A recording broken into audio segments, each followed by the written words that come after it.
Hello students, welcome to my YouTube channel खरगोल classes. Students, उम्मीद करता हूँ आप सभी स्वस्थ होंगे, व्यस्त होंगे और मस्त होंगे। स्टूडेंट्स, आज का टॉपिक है क्लास 10th का। चैप्टर का नाम है समांतर श्रेणियां यानी कि अर्थमेटिक प्रोग्रेशन। प्रश्नावली 5.1। चैप्टर का नाम जैसे कि समांतर श्रेणियां हैं, तो समांतर श्रेणी होती क्या है स्टूडेंट्स? एक समांतर श्रेणी संख्याओं की एक ऐसी सूची है जिसमें प्रत्येक पद पहले पद के अतिरिक्त अपने पद में एक निश्चित संख्या जोड़ने पर प्राप्त होता है। ठीक है स्टूडेंट्स, कहने का मतलब ये है दो संख्याओं के बीच का जो अंतर होगा, जो गैप होगा, वो समान रहेगा स्टूडेंट्स। ठीक है, यह निश्चित संख्या एपी का सार्वंतर कहलाता है। कॉमन डिफरेंस बोलेंगे इसको, जिसे डी द्वारा प्रदर्शित करेंगे। यह सार्वंतर धनात्मक, ऋणात्मक या शून्य हो सकता है। ठीक है, प्लस में हो सकता है, माइनस में हो सकता है या जीरो भी हो सकता है। ठीक है, तो क्या बोल रहे हैं आगे? एपी का प्रथम पद जिसको हम ए1 बोलते हैं, वो क्या होता है? ए होता है। ठीक है, और एपी का द्वितीय पद ए2 बराबर क्या होगा? अगर ए में हम डी जोड़ देंगे, डी मतलब सार्वंतर जोड़ देंगे, तो द्वितीय पद प्राप्त हो जाएगा। या दूसरी भाषा में अपन ऐसा भी बोल सकते हैं, जो सार्वंतर डी बराबर होता है ए2 माइनस ए1। कहने का मतलब ये द्वितीय पद माइनस प्रथम पद करेंगे तो हमारा जो सार्वंतर डी है वो निकल जाएगा। इसी प्रकार ए3 माइनस ए2 या A N minus A N minus one भी सार्वंतर के बराबर होगा, क्योंकि जो बीच का गैप होता है, अंतर होता है, वो समान होना चाहिए हर बार, है ना।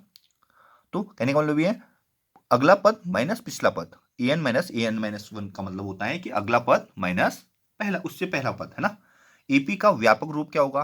ए plus D, A plus two D, A plus three D, A plus four D, A plus five D, so on. ठीक है, ये एपी का व्यापक पद हो गया स्टूडेंट्स। अब प्रश्नावली 5.1 का क्वेश्चन नंबर पहला देख लेते हैं अपन, है ना। क्वेश्चन है, निम्नलिखित स्थितियों में से किन स्थितियों से संबंध संख्याओं की सूची एपी है और क्यों? ठीक है, तो देखते हैं।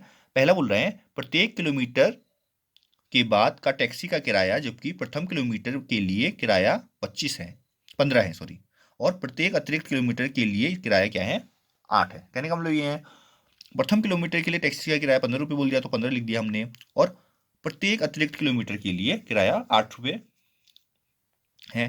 तो द्वितीय किलोमीटर के लिए क्या होगा स्टूडेंट्स? जो प्रथम किलोमीटर के लिए टैक्सी का किराया है उसमें 8 रुपये जुड़ जाएगा, 15 में 8 जुड़ेंगे तो आएगा 23। ठीक है, और तृतीय किलोमीटर के लिए टैक्सी का किराया क्या हो जाएगा? जो कि द्वितीय किलोमीटर के लिए 23, उसमें भी 8 जोड़ देंगे, क्योंकि अतिरिक्त किलोमीटर के लिए 8 रुपये ऐड करना पड़ता है। 23 में 8 जोड़ा 31 हो गया। तो जो सीरीज बन गई वो क्या बन गई? 15, 23, 31, 15, 23, 31 बन गई। अब इसमें हम देखेंगे कि डी जो कि सार्वंतर होता है वो समान आ रहा है क्या, नहीं आ रहा। ठीक है, तो D equal to A two minus A one कर दिया पहले, है ना, क्योंकि ये पहला वाला ए1 होगा, ये ए2 होगा और ये ए3 होगा। ठीक है, तो डी बराबर ए2 माइनस ए1, मतलब 23 माइनस 15 किया जो कि 8 आया, और फिर ए3 माइनस ए2 टेस्ट किया हमने, 31 माइनस 20, वो भी 8 आया। तो इसका मतलब क्या है? इनका सार्वंतर समान है। तो जिनका सार्वंतर समान होता है वो एपी में होते हैं, तो इसलिए हमने बोल दिया कि ये एपी में है।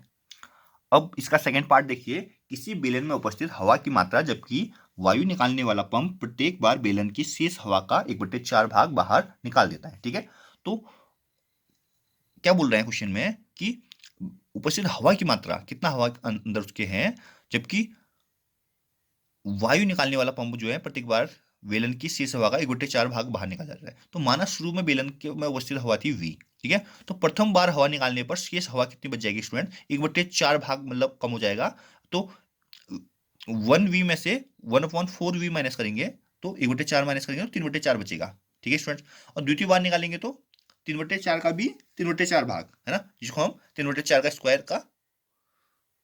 स्क्वायर बोलेंगे। ठीक है, तो अब यहाँ देखेंगे सीरीज क्या बननी है, v 3/4v और 3/4 का स्क्वायर v। ठीक है, जो कि आप देखेंगे गौर से, तो v वो एपी में नहीं है स्टूडेंट्स, क्योंकि ये मल्टीपल में आ रहा है, देखो। ठीक है, इसलिए एपी में नहीं है, सार्वंतर समान नहीं है इनका। ठीक है, अब अगला क्वेश्चन देख लेते हैं। प्रत्येक मीटर की खुदाई के बाद एक कुआं खोदने में आई लागत, जबकि प्रथम मीटर खुदाई की लागत 150 है और बाद में प्रत्येक मीटर की खुदाई की लागत 50 रुपये बढ़ती जाती है। ठीक है, तो प्रथम मीटर की खुदाई की लागत 150 रुपये बोल रहा है, तो 150 लिख दिया, और प्रत्येक मीटर की खुदाई की लागत 50 रुपये बढ़ती है, तो द्वितीय मीटर की लागत क्या हो जाएगी? 150 में हम 50 जोड़ देंगे, जो कि 200 आएगी, और तृतीय मीटर में 200 में 50 जोड़ देंगे तो 250 आ जाएगी। इसी प्रकार सीरीज क्या बन गई है? 150, 200, 250। अब यहाँ पर डी देखेंगे, आपको पता है 150 ए1 होगा, 200 ए2 होगा और 250 ए3 होगा।